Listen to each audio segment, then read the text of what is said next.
Иконописците и копаничарите со длабоко религиозни чувства кон светителот биле инспирирани да создадат врвни уметнички дела во кои се илустрирани животот и делото на Свети Јован Крстител.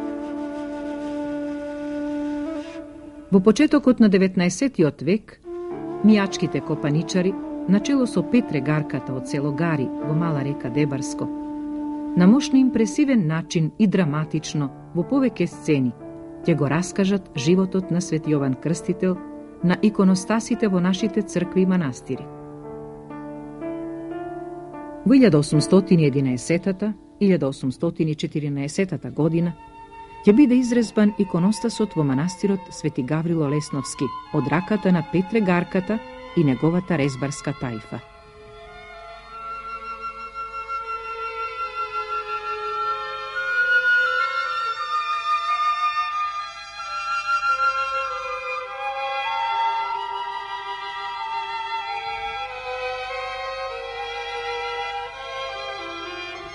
Централно место на правоаголната табла, под престолната икона на Свети Архангел Михаел, зазема сцената усекование на главата на Свети Јован Претеча. Прикажан е джелатот со меч враг, а долу е наведнат Свети Јован Претеча со отсечената глава. Танчарката Салома е представена со долг плесиран фустан, со круна на главата и со чинија во двете раце, подготвена да ја земе отсечената Јованова глава, која е веќе во левата рака на джелатот и ја подава на Салома. За тоа време, до Салома се свирачите на зурла и тапан, предадени во движење како чукаат на тапан и свират на зурла. Лево од оваа композиција е гозбата на царот Ирод, а под неа танцот на Салома со чинија враце, подготвена да ја прими отсечената глава на светителот Јован. На Лесновскиот иконостас, покрај веќе споменатите сцени, видно место заземаат уште две. Како Свети Јован Крстител го изнесуваат од затворот на тврдината Мехарус на брегот на Мртвото море и отсечувањето на главата.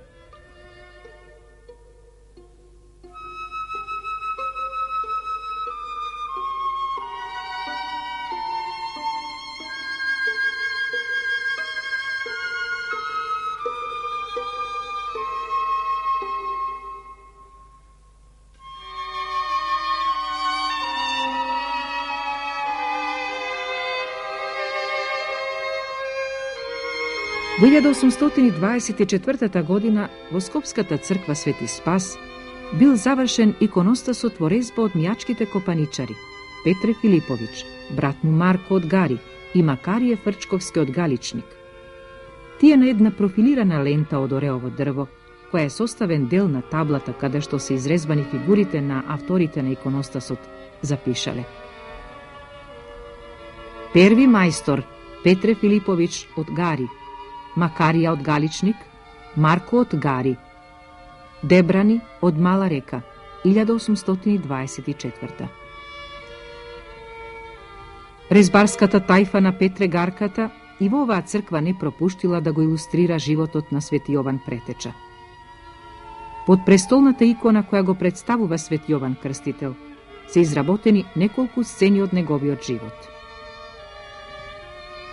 Во барокно изработена рамка централно место зазема композицијата Усекование на главата на Свети Јован Крстител. Лево од оваа композиција е гозбата на царот Ирод со танцот на Салома, а десно е сцената изнесувањето на Јован од темницата. Во овие сцени мијачките копаничари само ќе се обидат да го начнат драматизмот во нивното творештво, иако веќе во известна мера го има во Лесново.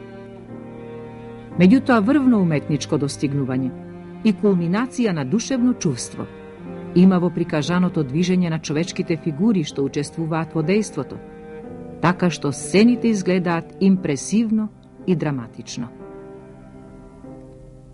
На иконостасот во црквата Свети Спас, замавот на джелатот со мечот се уште не е она силно движење што ќе го изведат истите мајстори копаничари на иконостасот во манастирот Свети Јован Вигорски, ниту пак танцот на Салома, која знае да заигра и да се разигра како вистинска танчарка од Ренесансата.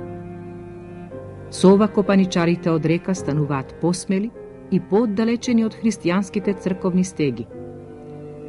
Тие ќе си дадат една своја слобода во интерпретирањето на духовните сцени, ќе ги поврзат со обичниот земен живот и на тој начин ќе достигнат совршенство во своето творештво, кое никој од нивните современици на Балканот не ќе може не само да го копира и да го повтори, туку нема ни да се обиде да им се доближи. На иконостасот во црквата Свети Спас во Скопје, Салома е облечена со раскошна мијачка облека, со шамиче во левата рака и со десната на половината како игра на Господа. Царот Ирод е прикажан со наведната глава пред богатата трпеза со јадење и пиење и е замислен. Тоа кажува дека мајсторите копаничари ја знаеле приказната за пирот на Ирод и неговата потиштеност поради трагедијата што се одигрува, а која тој не успева да ја спречи, и покрај неговите настојувања, бидејќи во тоа се неумоливи неговата жена Иродијада и ќерка и Салома.